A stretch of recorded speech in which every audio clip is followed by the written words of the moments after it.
I'm a Maniere. You know that name and sneakers for their great storytelling, especially surrounding Black people, Black culture, Black women. With the Air Jordan 1, 2, 3, and 4 on the way, but also the 12, it's synonymous with really hyped, excited, coveted collaborations in sneakers right now. But the I'm a Maniere airship, it was limited to 2,300 pairs. People had a lot to say about that, and I don't know that there was a win-win here because this spoke to so many different consumers, but it was limited to like almost no consumer.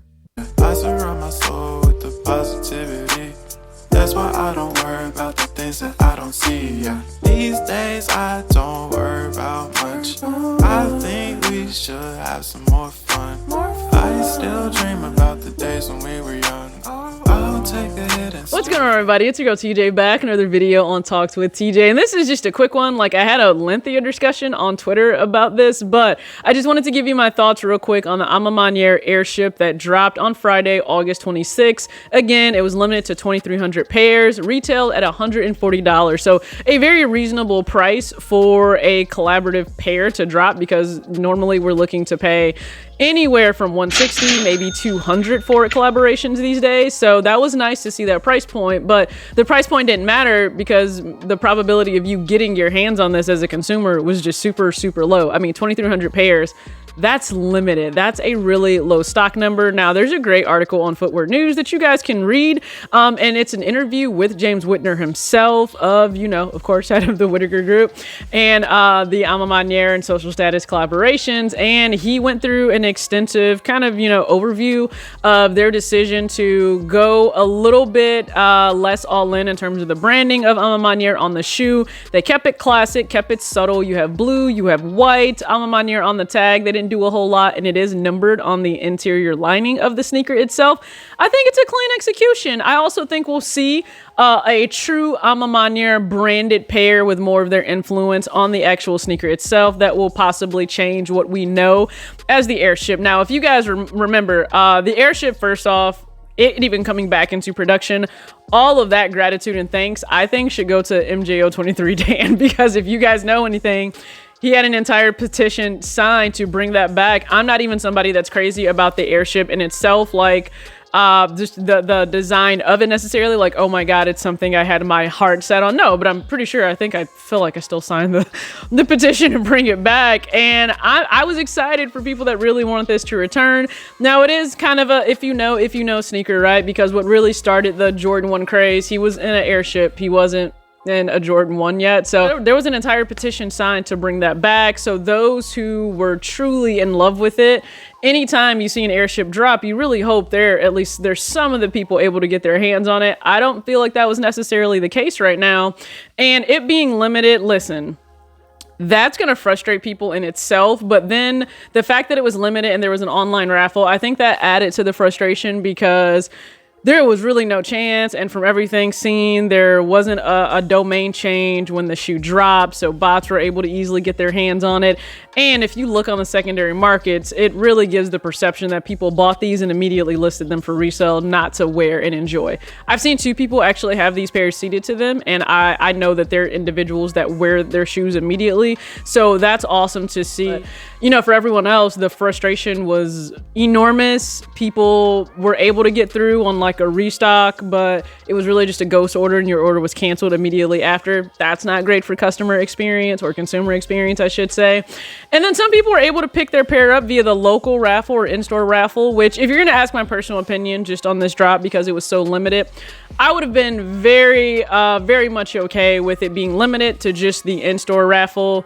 Or even this would have been cool to me, right? Because if you paid attention to the short story, the visual, Do It in the Dark, they highlighted the women of the Atlanta Dream Team, WNBA team, and this team has really risen from the dark. They had questionable ownership before, and thankfully that ownership group is now gone. They have new ownership in place right now that they really work to bring the culture forward, and the city is behind them.